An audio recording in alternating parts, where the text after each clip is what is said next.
Yo, what's up? Good morning mga kalikot. So meron tayo rito Temix na may kulong-kulong.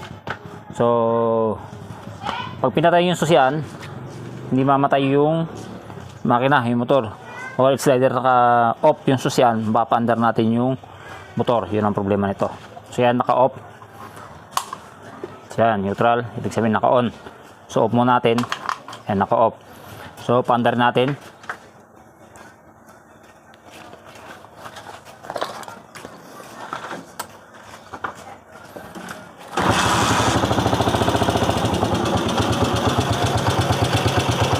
Kaya mga likot, napaandar yung motor kahit naka-off yung susian.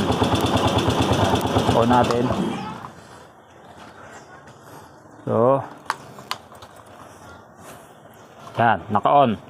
Paandarin ulit natin.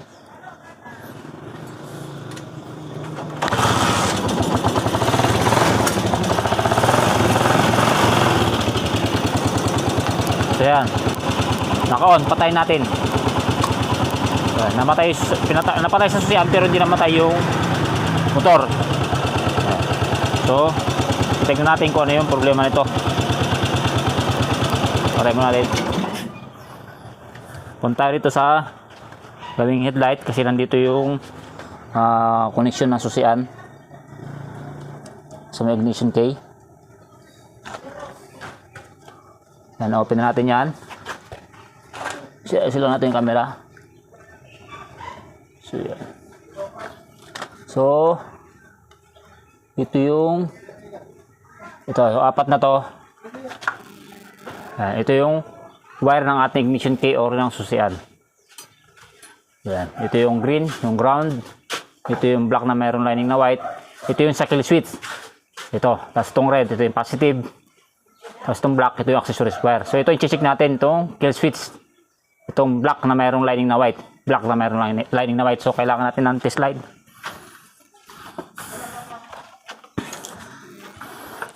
So ito, meron tayong test light. Yung clip ng ating test light, kukonek natin i-clip natin sa positive ating battery. Ito, positive. So yan, positive. Tapos, check natin to. Yan. Dapat iilaw yung ating test light kapag nakapatay yung susian.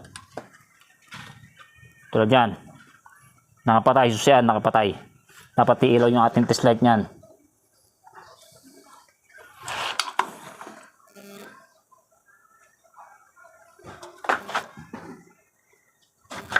So yan, umilaw yung ating test light. Nakapatay yung ating susian. Yan, naka-off. So mamatay yung ating test light kapag in-on, naka-on yung ating susian. So on natin, mamatay yung ating, yan, namatay. Yan, naka-on.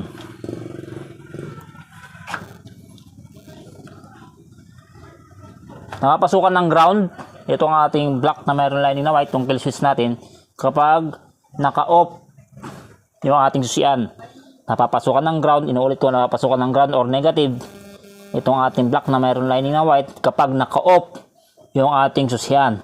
Then mawawala yung supply ng ground, mamamatay yung supply ng ground sa ating kill switch kapag nag-on tayo ng susian. So okay naman, meron naman siyang ground. So pakalawa check natin yung connection sa may CDI kasi papunta rin sa CDI yan mga kalikot. Itong black na mayroong lining na white. Yun ang unang ito-troubleshoot kapag ganyang senaryo ng ating motor. Yung napapaandar ng ating motor kahit naka-off yung susian or hindi napapatay sa susian yung motor. Nandito yung kuhan. Upil lang natin upuan kasi hanapin natin yung CDI dyan.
So yun, open natin yung upuan.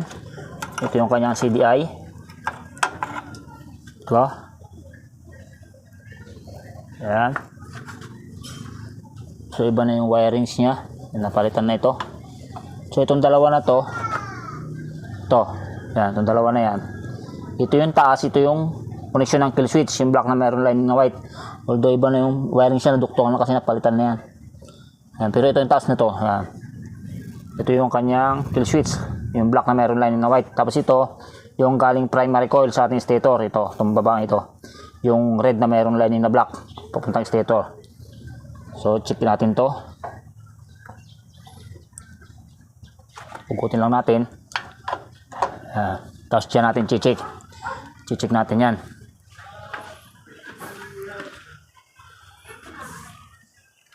Gamit ulit tayong test light. Sa ginawa natin kanina, itong clip ng ating test light, lagyan natin sa positive. Yan. Then, tusukin natin to. Kung merong ground na papasok. So, yan. Dapat iilaw yung test light. Yan, naka-off yung ating susian. Dapat iilaw yung test light. Hindi siya umilaw. Ibig sabihin, dito yung problema. Sakit na to. Ayun oh. Kita nyo mga kalikot. Ito. Putol. Yung wire dito. Yan oh. So, kapalit tayo ng sakit. Ganitong connector sakit na ganito. So kung wala kayong mabila na sakit mga kalikot, kung wala kayong mabila na ganitong sakit, kasi mahirap nang i-repair yan, or kung kaya nyo pang i-repair. Pero kung wala kayong mabiling sakit, so ito, pwede natin siyang i-connect sa pulser. Ito, sa may pulser.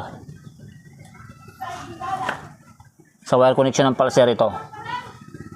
Kita nyo yan. Ito. Blue na mayroong lining na white ito eh. Ito yan o. Ito. Yan. Labo ng camera. Yan. Ito. Blue na mayroong lining na white. Pulser. Yan yung pulser ng ating Honda. So, pwede natin i-connect dyan yan. Yung naputol na ito. Itong kill switch natin. Para pag napasukan ng ground, yung ating pulser mamamatay. Kung wala kayong mabiling sakit na, ganito, ganoon ang gawin nyo. Pakita ko lang sa inyo. Pero kung may mabiling kayo sakit, palitan nyo lang sakit. Kung wala naman, ganito gawin nyo.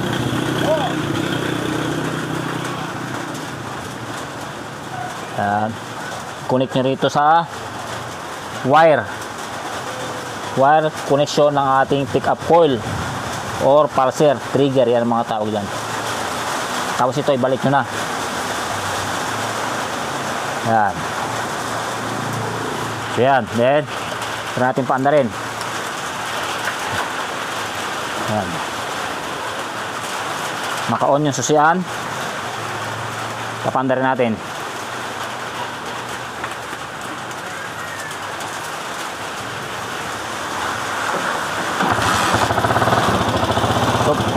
So mandar, papatay natin ngayon.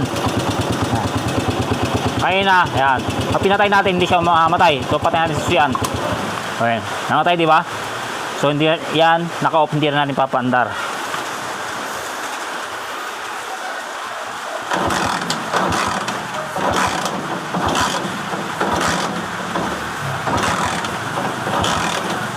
Yan, ayaw umandar. Yan. Ulitin natin. Yan, naka-on. Naka-on yung siya niya, naka-on. So, pandarin ulit natin. Yan, umandar. Then, off natin. Yan, namatay. Sabihin, good na yung ating ginawa. So, ang problema niya is sa may sakit. Ito, sa may sakit talaga. Ito. Dahil putol yung connection ng kanyang kill switch dito. Sa mga primary type, primary drive na motor, mayroon talaga silang kill switch. Yan, papuntang CDI. Kill switch papuntang CDI. Sa mga battery operated, wala siyang tinatawag na kill switch. Papuntang CDI. Inuulit ko, kung wala kayong mabilihan na sakit na ganito, yan, pwede nyo ganito kung gawin nyo. Yung kill switch, yung black na mayroong lining ng white, itatap nyo lang, i-connect nyo lang sa wire ng pulser or trigger or pick-up coil. Para pag napasukan ng ground, nag-off pa ng susian, papasukan ng ground yung ating kill switch, yung black na mayroong lining ng white, din ibabato niya sa pick-up coil or pulser. Yun, kaya mamatay. Nabalutan lang natin ng electrical tape yan. So, ganoon lang yan mga kalikot. So, yun. Maraming salamat mga kalikot. At maulan, ayan, umulan na naman.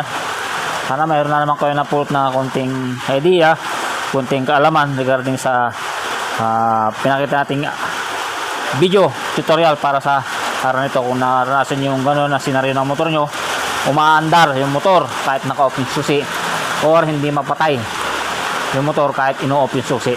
Meron ako in-upload last video sa full wave naman yun, mga naka full wave na motor na ayaw mamatay yung motor kahit naka-off yung susi. So ibang senaryo naman to sa senaryong in-upload ko last video. So yun muli, maraming salamat sa patuloy na pag-support ng aking YouTube channel, Kalikoter Mekaniko. Road to 20,000 followers na mga kalikot ay subscribers.